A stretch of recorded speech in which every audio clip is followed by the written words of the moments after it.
Evan Wallace, Speech 4, Persuasive.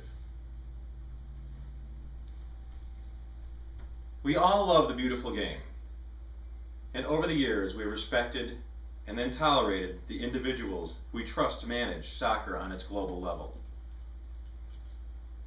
I believe the time for tolerance is over, and something must be done about FIFA's current leadership. I'm here today to highlight some of the issues that have brought us to this boiling point, and then to offer a couple of straightforward solutions. Can I talk a little bit about the leader who we've tolerated for so long? Whether he possesses a bottomless capacity for self-delusion or simply breathtaking cynicism, Sepp Blatter's performance at a press conference last week was beyond parody. Asked whether the corruption allegations meant that the governing body of the world's most popular game was in crisis, the 75-year-old president of FIFA replied, "What crisis? Football is not in a crisis. We have just seen a beautiful championship in Barcelona with fair play. We are only in some difficulties, and they will be solved inside our family." Mr. Blatter's attempt to link the sublime skills of the European Championships with the moral squalor of the outfit he has run in the past 13 years was true to form.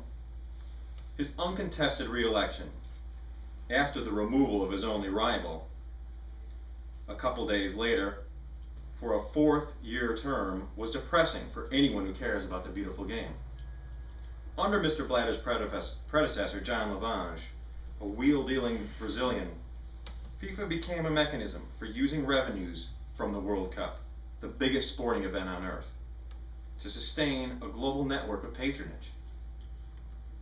Mr. Blatter has honed the system as FIFA's revenues from broadcasting and marketing rights have multiplied to more than $4 billion over a 4-year cycle.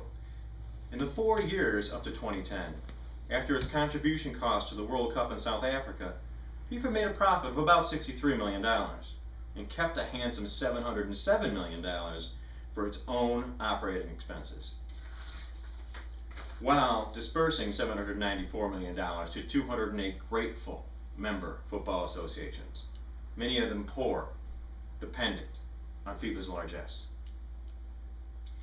Each member association, regardless of its size, has only one vote in FIFA's Congress, which elects the president. The other 23 members of the executive committee that runs the organization are chosen by the regional confederations. Few in what Mr. Blatter nauseatingly refers to as the football family have any interest in changing the status quo. Thanks to mainly muck-raking British journalists, the deep culture of corruption of FIFA has been exposed. Last year, 2 members of the executive committee were suspended for soliciting bribes from undercover patronage. This year, following the vote to give Russia the 2018 World Cup and the bizarre decision for the competition in 2012 to be hosted in tiny, constricted, but very rich Qatar, after that the allegations have mounted. First, a whistleblower who worked for the Qatar bid team revealed that 2 executive committee members were each paid $1 million for their backing of the Confederation. Then Lord Treesman, the one-time English leader of England's 2018 bid, spoke of improper and unethical conduct by 4 more committee members. And last week, Chuck Blazer, an American FIFA bigwig, claimed that 2 fellow members of their committee, Jack Warner and Bid Hammam, had offered $40,000 bribes to Caribbean officials to vote against Mr. Blatter. After both men were suspended, Mr. Warner disclosed that he had received an email from FIFA Secretary General Jack Vlacki saying that Qatar had bought the World Cup. Mr. Vlacki admits to sending the email, but disputes Mr. Warner's interpretation of it. Those accused deny any wrongdoing. Mr. Blatter says he will reform the organization. That seems, to put it mildly, improbable.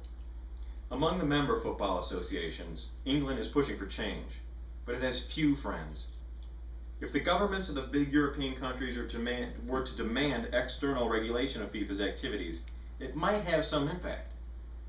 But Michael Platini, the French former footballer who heads the UEFA, FIFA's European affiliate, is in line to succeed Mr. Blatter and does not want to rock the boat. That leaves two groups of people who can bring about change. Swiss parliamentarians could end the Zurich-based organization's favorable tax treatment. They should do it unless FIFA cleans itself up. Then there are the commercial sponsors, who pay a big chunk of FIFA's bills. They have shown steel before, and after the Salt Lake City bid that ended in quite a scandal and only barely made it onto the world stage, those sponsors forced the International Olympic Committee to clean up its act, and it so far has been successful in doing that. They should do this again. This time, get rid of Mr. Blatter. Football deserves better than him. Thank you.